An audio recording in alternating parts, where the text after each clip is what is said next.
Por que os investidores estrangeiros eles estão investindo agressivamente aqui no Brasil? A gente tem tido ali uma entrada massiva de dólares, a gente tem tido ali a bolsa de valores batendo recorde atrás de recorde. Tá, mas por que isso está acontecendo? Quais são os motivos, as razões ou as circunstâncias por isso? Será que esse momento positivo para o Brasil ele é apenas um voo provisório ou a gente vai perdurar isso por mais tempo? Nesse vídeo, eu quero te mostrar aqui 5 motivos porque o investidor estrangeiro ele está investindo no Brasil de forma bastante expressiva. Isso tem feito o nosso mercado bater recorde atrás de recorde. Bom, primeiro ponto, vamos ao motivo número 1.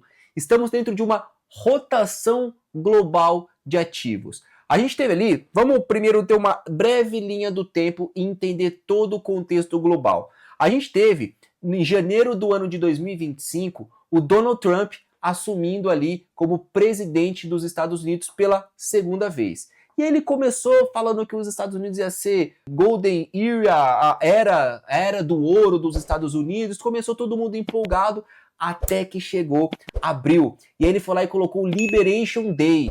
É onde que ele começou a negociar de forma agressiva e substancialmente com diversos outros países. Então o que acontece, tá? Os Estados Unidos, ele investiu no mundo inteiro, ele tinha muito poder econômico, ele tem a maior economia do mundo e muitos países vendiam para os Estados Unidos. Ou seja, os países exportavam para os Estados Unidos e os Estados Unidos importavam esses produtos de diversos países. Chegou no dia do Liberation Day e os Estados Unidos falou assim, ó, é o seguinte, eu tô passando a caneta aqui agora e vou taxar todos os países. 25%. Você quer vender nos Estados Unidos? Vai pagar 30% de imposto. Ah, eu não tenho uma relação muito legal com você. Você vai pagar 40% de imposto. E aí ele começou a colocar pânico em todo mundo. Ele começou a negociar de forma extremamente agressiva, países colocando 50% de taxa. Teve até um caso bastante curioso que foi com a China. A China sempre foi o grande oponente dos Estados Unidos, é a segunda maior economia do mundo, e eles sempre embateram ali por diversos pontos econômicos, tá? E aí os Estados Unidos falou assim, ó, é o seguinte, eu vou taxar você em 40%. Aí a China não ficou com medo, ela falou, você vai me taxar em 40%? Então se você quiser vir aqui na China, produzir chip para celular, produzir teus iPhones aqui, você quer qualquer coisa aqui na China, você vai pagar 60%. O Donald Trump falou, então tá bom, então eu vou colocar uma tarifação de 100%. A China falou e colocou 120%.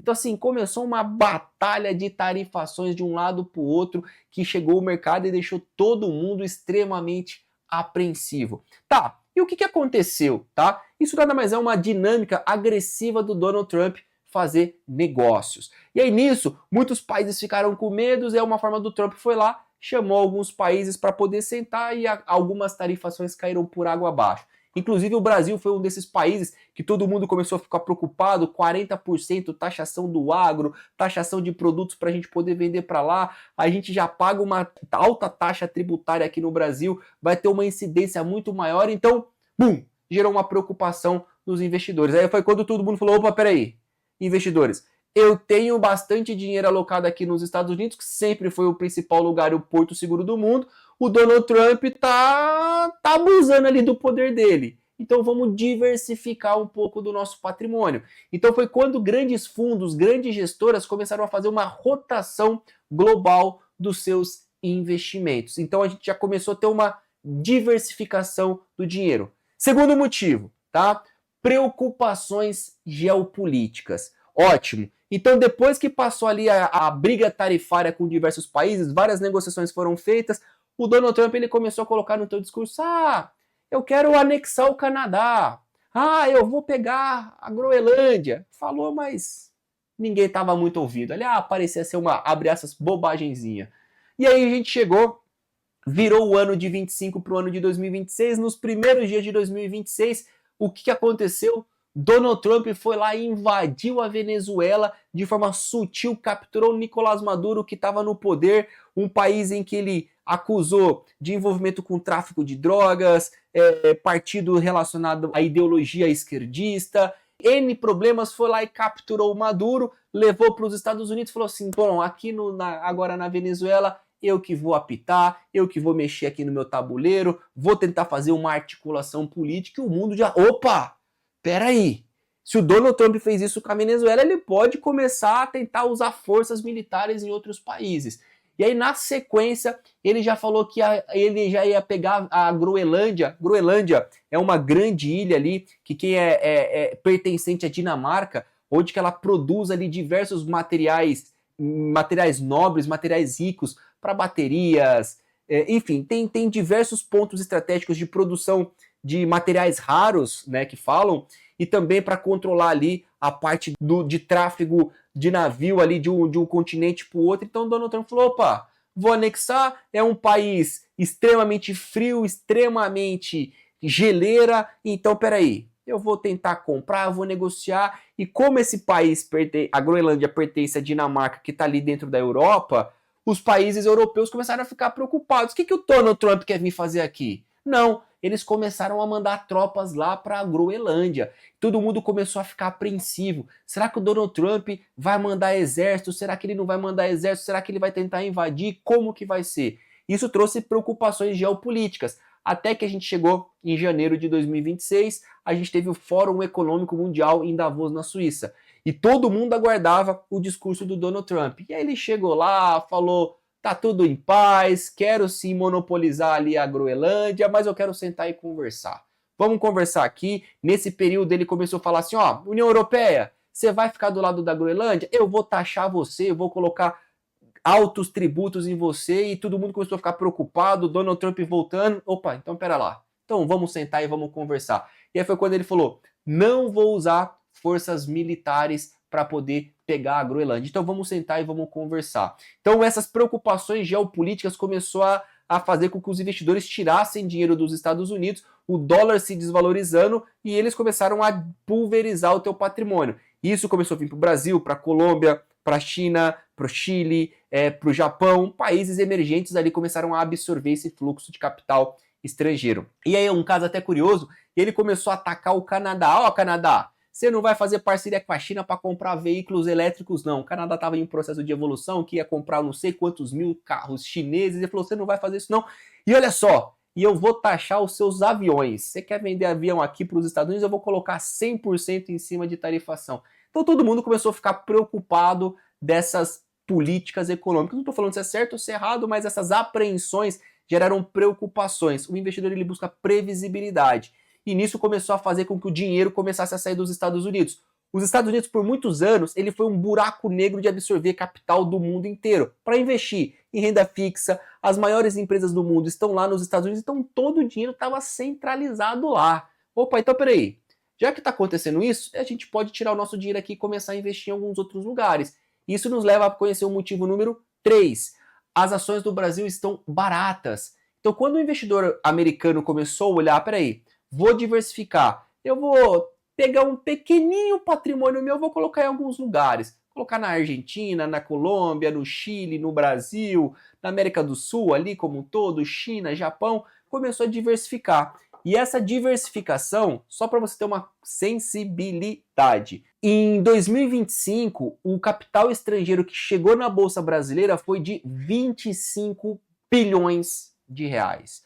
Ou seja, a gente teve uma enxurrada de dólares chegando aqui para o nosso Brasil. Investidor trazendo dólar de fora para cá. E esses 25 bilhões de reais que entraram de mercado americano para cá, fez a nossa bolsa se valorizar aproximadamente 34%. Pois bem, viramos o ano e fomos para janeiro de 2026. O investidor americano continuou colocando dinheiro aqui na Bolsa Brasileira. Só em janeiro a Bolsa recebeu mais 25 bilhões de dólares e as ações como Vale subindo mais de 15%, Banco do Brasil subindo forte, Banco subindo forte, Petrobras subindo forte, ou seja, várias ações que estão baratas no seu ponto de vista começou a se valorizar agressivamente. Aí o investidor americano pensa o seguinte, pô, se eu estou correndo um risco aqui nos Estados Unidos, tenho essas divergências do que está acontecendo, eu tenho um patrimônio, eu vou olhar outras empresas e também vou colocar dinheiro lá. Afinal, Petro, Vale, Banco, são empresas sólidas no Brasil e que estão baratas, então vamos simplesmente investir. E o Brasil recebeu essa ventania de dinheiro lá de fora caindo por aqui. Então isso daí é um ponto extremamente relevante para você entender a enxurrada de dólar que está vindo. Quarto motivo, carry trade. O que significa esse carry trade? nada mais é uma oportunidade que os investidores veem de investir no Brasil. Por quê? Carry trade. O que significa isso? Existem vários países que estão ali com a taxa de juros baixa. Japão, Estados Unidos, Europa. Então o que os investidores eles fazem, tá?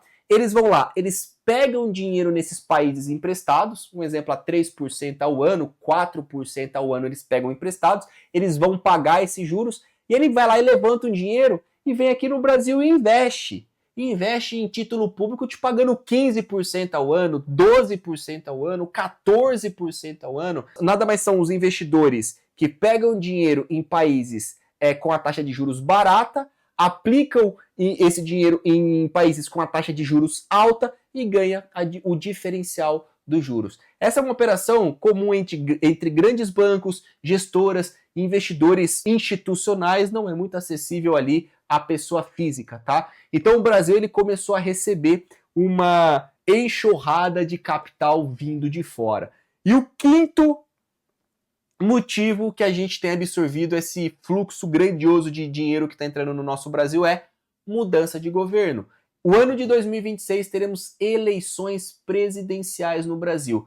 De uma maneira simples, direta e reta. A gente tem aqui o governo, há muitos anos é o governo de esquerda que toma conta do nosso país, tá? A gente passou ali por Lula, depois Dilma, Lula de novo, e aí qual que é o grande cenário, né? O governo de esquerda tem uma ideologia de gastar muito dinheiro. Então gasta muito e ele não organizou suas contas públicas. Então hoje o governo ele gasta muito mais daquilo que ele ganha. Entre N formas de poder aumentar a sua arrecadação. Então ele precisa aumentar imposto de todo lado para poder cuidar desses gastos. E aí isso gerou um grande problema fiscal. O que é o problema fiscal no Brasil? Eu ganho tanto de dinheiro através da cobrança de impostos, eu gasto 2 vezes mais esse dinheiro. Então as contas não fecham. E nisso, o investidor olha lá, opa, peraí, eu não vou investir num país que não tem um controle das contas, não. Né? Então, por muito tempo, o Brasil foi visto ali como um patinho feio. Eu não vou colocar lá, por mais que você tenha uma oportunidade de crescimento. Agora, as peças do tabuleiro, elas podem ser alteradas. Então, o mercado está de olho nas próximas eleições de possível mudança de governo, uma nova filosofia. Isso pode atrair mais ainda capital de estrangeiro para dentro do Brasil. Então, essa possibilidade de mudanças governamentais aqui, de quem cuida do nosso país, isso tem atraído investidor e capital estrangeiro. Porque quando o mercado olha, quando o investidor olha, ele busca por previsibilidades, regras claras e política econômica extremamente organizada. Então, caso aconteça essa mudança nas eleições presidenciais do Brasil que vão acontecer em pouco tempo, isso pode beneficiar ainda mais a entrada do fluxo de capital estrangeiro no nosso país. Bom, então esses daqui foram os 5 motivos para você poder entender o porquê que o Brasil está sendo esse céu de brigadeiros. Por que o Brasil está sendo um grande receptor de dólares. Então sim, tem entrado uma enxurrada de dólares no nosso país. E agora, a grande questão é, será que esse dinheiro vai continuar entrando? Será que alguma mudança estrutural vai continuar? E acredito que sim. Então vamos acompanhar as cenas dos próximos capítulos. Teremos balanços patrimoniais de empresas, pesquisas sobre as intenções de votos e vamos continuar monitorando como que o investidor estrangeiro ele deve se comportar.